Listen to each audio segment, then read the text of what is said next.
If you want to carry, it's like Terrorblade, and you bring back Radon's like redemption arc here, but he's just gonna stick to the Mirana. I think it's a sensible choice. You buy Manta. Mira does manage to, oh, he doesn't go for it. They pin the Treant, but he is stuck in the middle of the well. They couldn't immediately get some damage on him. Now that he pops back out, Collapse thinks about going for it, but he's not going to be able to get it. Mira, he is not going to survive this situation. Monet is the one to pick up first blood. A great start for the Luna. You try and skirmish them early, you're going to run up against this brick wall, and your spells are generally not stronger in the early game. Collapse feeling the pressure. Yeah, they got the kill on the support at top, and then the other support shows on mid. The three heroes here from G2IG say, this is free, we can dive. It doesn't turn out to be free, though, as Mira and Laurel counter-rotate and get one pick off and look for a second one in X Nova. Slowed down by the blood grenade. He should die to Laurel and his hits. Now, double kill for him. Monet, with the glaives, though, is getting some decent damage. Nothing to say comes in and tries to equalize the situation as Laurel pushes forward with the Ghost Walk, keeping Monet slowed down. Nothing to say. Didn't keep up with him. Moposhka might be able to take advantage of the shard. It pushed him away. They don't know where he is. He's out of sight. Now they spot him. Stuck in the corner. Monet, what a disaster for G2IG. About this exchange as the Mars here, but you'll take what you can get here for your Invoker Mirana. And Laurel will find another kill to be part of. Boboka is trying to slow it down. The shards is going to keep him in place. Now the Brambles goes out. X-Nova is only going to survive for so long, though. This gives an opportunity for Nothing to Say to cut in from behind. No punish whatsoever because there's no detection. They try to go for Moposhka instead, but I think they're just lacking in the disables. Securing Radon farm, that's the biggest factor. This Mirana, top of the board, top of the CS, and continuing to have kills set up for him. Back-to-back deaths for JT, as he's going to have to walk out to lane. On top of Yasha almost completed, it's going to be basically done off these stacks. It's going to be a scary team fight when Radon gets active, but they're going to find the opening. Tornado interrupts some of that, but Moposhka still dies. Now they take the one kill and get out. The EMP is enough zoning. They are not going to be able to, well, maybe they go back into it. See, just Laurel's presence via Ghost Walk. It's making G2IG skittish, and not skittish enough, it seems. JT is going to have his charge away canceled. Now he's caught inside the arena. Another victim of the Laurel Invoker, just continuing to hunt around the map, enabling every single play from Spirit. He has terrorized him. And now they're high enough net worth on Radon that they can make plays without Laurel. He sets it up with the Gleipnir. Hits out their Solar Flare. Collapse is going to get the pin here in bottom lane, but there's mass TP rotations coming for him. He's going to get bailed out. Nothing to say. No jump. He's on the run. Spotted. Just a little bit of vision. Somehow that spear doesn't quite pin to anything there, but he has no escape mechanisms left. A lot of heroes came down here to help out Collapse with that kill, but it is well worth it because Nothing to Say was... well, he has continued to stay at the bottom of the net worth. This is a Void Spirit that doesn't seem to be scaling at all, Avery. It's just too defensive right now on the map. Team Spirit picking them apart. It just doesn't stop. Like, how does G2IG do anything in this game when there's just kill after kill every 30 seconds? They're getting hunted down in the side lanes. Have to combine some heroes right now. Like, you have to create this 2 or 3 man hit squad that you can fire back and try and catch this Invoker on some sort of Sentry Obs trap on the map. Games where he's like, look at Shinkyu. He's playing Basher Slork. I told you. I was right all along. It's a carry 4 meta.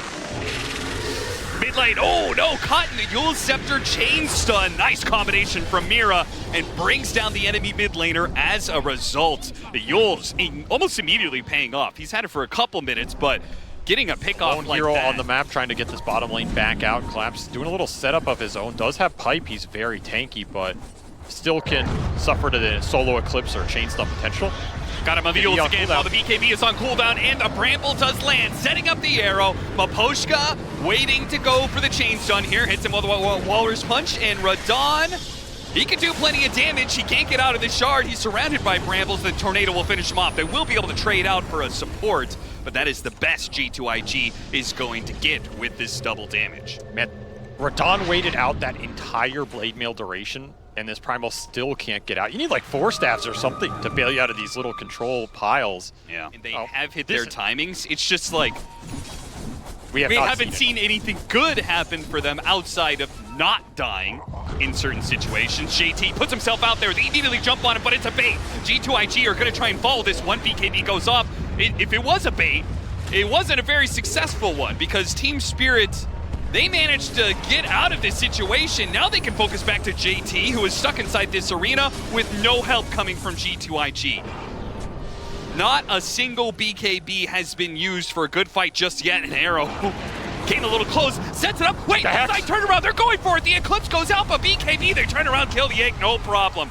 No follow-up disables from G2IG, and now they are going to be caught. A Spirit Tornado Terrorize coming out, does hit the tree. Nothing else, they're going to chase after that tree, see if they can get up. Nice shards from Maposhka. Man doesn't miss, tries to hit the Overgrowth, knocked up in the air, tries again, gets it off. No, the snowball dodged the Overgrowth. What a play from Maposhka. Keeps his team up and ready to hit as they slaying, nothing to say. He's down and out with 4 heroes gone. Team Spirit went from a simple pickoff to 4 in a row to take maybe a full lane of barracks. Oh, what G2IG would have done to land an Overgrowth during that egg. And a 5th pickoff to go. Oh, Monet. G2IG, you went from staying alive in this game to, I mean, this is looking a little hopeless now. Just so many small things going right for Team Spirit and playing the fight super patient, willing to bait out these BKBs, poke until they get some response and back up.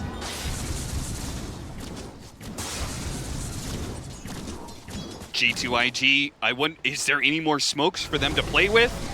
They're gonna get, whoa! Oh, no! Wait! Is Team Spirit gonna, oh no.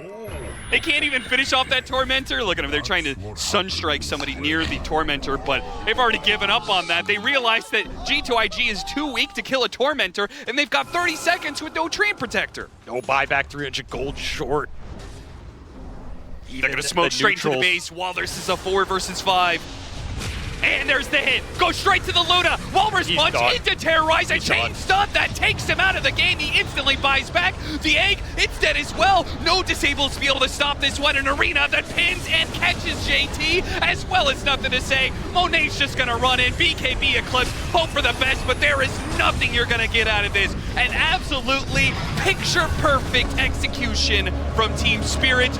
Nobody dies. Nobody comes close to dying.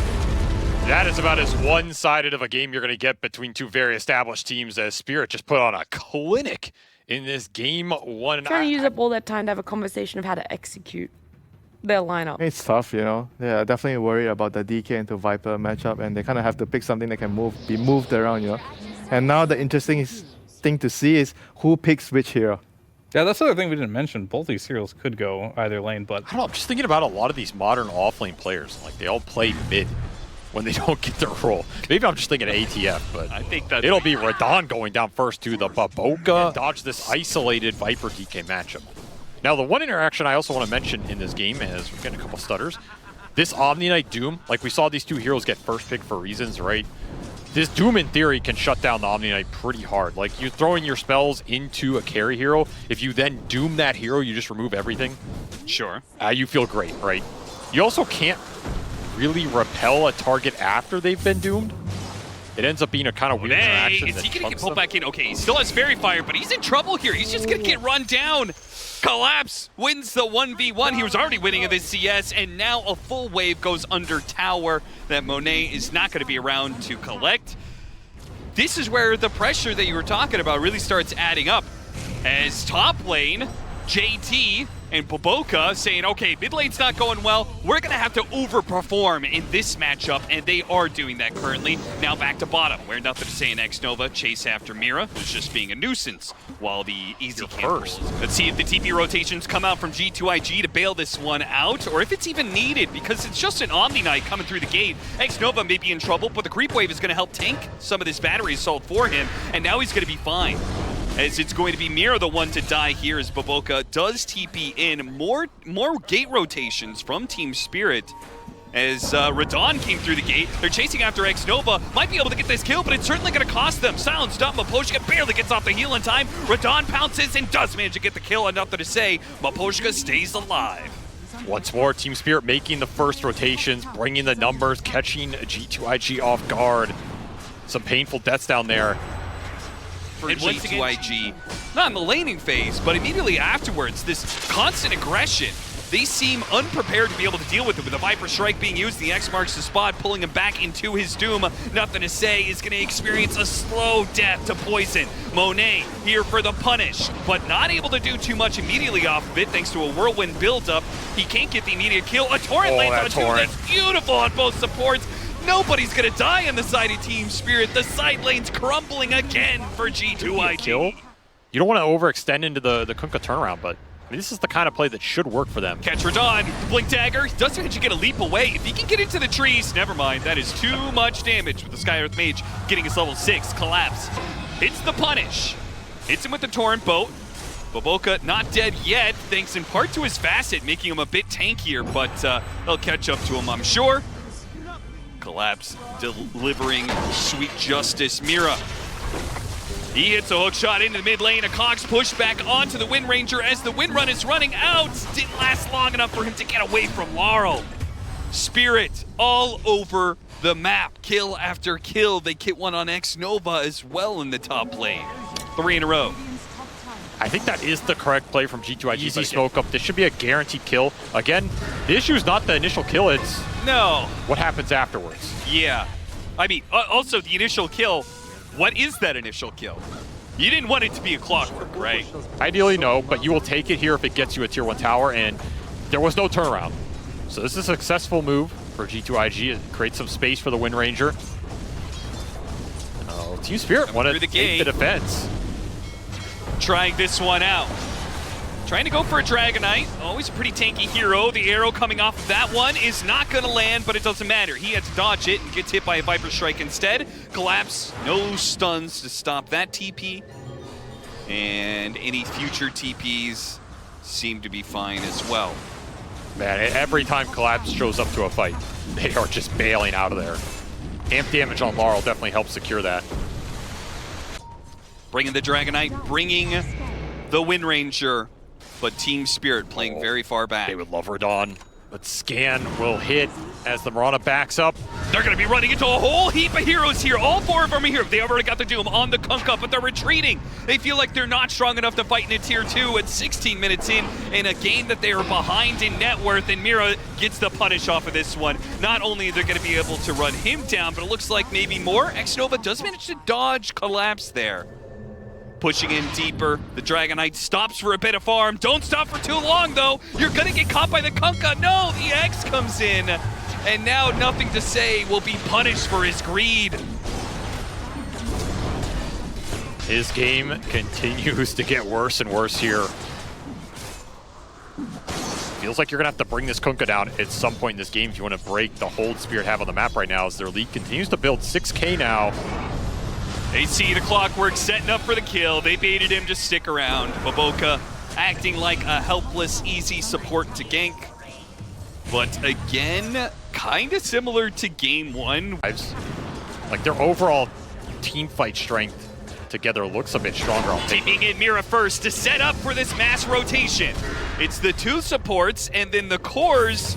Well, they're going to be a little bit late to it, but as long as the Kunkka's there, they've got the kill. With no BKBs, any X marks to the spot means death. Monet, what was he doing in the triangle here? Caught by Radon. Radon chasing after him. Monet doesn't have a win run to get out of here, so he's done. He at least was able to farm up his BKB, I guess. I mean, he's stealing some camps, stealing some ancients, but Radon just knows where he is, man. Nothing to say, level 15. Set up He's on got bottom. Blink Dagger, BKB, and an Orchid soon. Back to bottom lane, arrow, Gleipnir. The arrow doesn't land, BKB does go out from Monet and he TPs away. He's gonna be, oh, the hook shot, never mind. Forgot that Mira was here as well. Expensive death. Very expensive. And I mean, it's just been the story this entire series. And now he's just going to turn into a semi-carry beast with the solar flare to back him up. So you're going to have 2 of these turrets to worry about in the fight. Can't doom them both, and you have the Omni Knight Kunkka to worry about. And they are going to make short work of this tower. With the shard on Laurel, they got to do something about this. Once again, G2IG are left inside of their base, impotent perhaps, as there. Blink Dagger initiation doesn't do anything but set up for a death on Nothing to Say. The magic damage is working him right now. He finally has to use his BKB to stay alive, but that means that's just one more cooldown. And Team Spirit, just a clear runway for them to be able to go. Oh, Lotus! JT cancels his Doom usage, and he looks for another target, but he's not going to find it. Another BKB that's going to get cut around with a hook shot. Landing and a Cogs, keeping both of them in. Nothing to Say doesn't have a BKB, so he's going to die, and Monet uses his BKB only to kill a Clockwork. Putting a little damage on a Laurel, perhaps. Got him down to half HP. Lotus is protecting him for now, and Monet, he has the X on him, pulled back in. Torrent doesn't quite land. Yes, it does. The Gleipnir goes out. Finally, a Doom is used on a Viper, but the Viper is going to be able to kill the Wind Ranger. The Doom dies in response, and it just is all gone wrong in this series, not just this game for G2IG. He was 10 HP! 10 HP. Not a single thing is going to go right. Team Spirit, they could have cleaned up this final building with 3 heroes, but a 4th one survives. And a Gleipnir goes out for Snap. So Radon does not opt to go for that kill. Stolen arrow and some hopes and dreams is all G2IG have to work with. Nothing substantial as Laurel comes in, back in from the X marks the spot to go for a second lane. Too disjointed of a team fight there. Your BKBs are all over the place. You're the one getting poked down. There just wasn't a clear committal here from G2IG. As like you said, this tournament is about to end for them if they cannot muster a defense. Yeah, where was the smoke, mass blink, dagger initiation, right? Where was the chaos? Gleipnir arrow. They gonna go for this? Laurel's gonna chase after him. Boboka. Just as they got all 5 up, Boboka dies. It continues to be a 4 versus 5. They continue to work not just against a net worth advantage, but also a number advantage for Team Spirit. Nice shackle shot on 2. Team Spirit trying to force G2IG out of the game already. Threaten tier 4s and decide maybe that's a bit too ambitious for now. Second BKB one at a time. Oh, they're just smoking into the high ground. Smoking at Team Spirit. Team Spirit holding the high ground. They get a ward up there. Mira's gonna de-ward it. JT already finding himself slow. Nothing to Say. He's going to try and stop it. He pops his BKB to turn around and doom up Radon. Radon is throwing out the damage, though. The Guardian Angel is put onto Radon. He is healthy as hell, and he'll not die to a Nothing to Say Dragon Knight. That'll never be enough, and nothing seems to be enough for G2IG, as they will call it quits in not just this series, but the International. A swift exit for them, not the place they wanted to be, and maybe, well, after this series, not the opponent they wanted to be facing, as Team Spirit came in and just absolutely dominated this series. If anybody was thinking this team was going to be shaken going down to the lower bracket, I think they've proven it wrong. This is going to be a very tough opponent for a lot of these teams in the lower bracket if they continue to go deeper and deeper, because they are absolutely terrifying. And for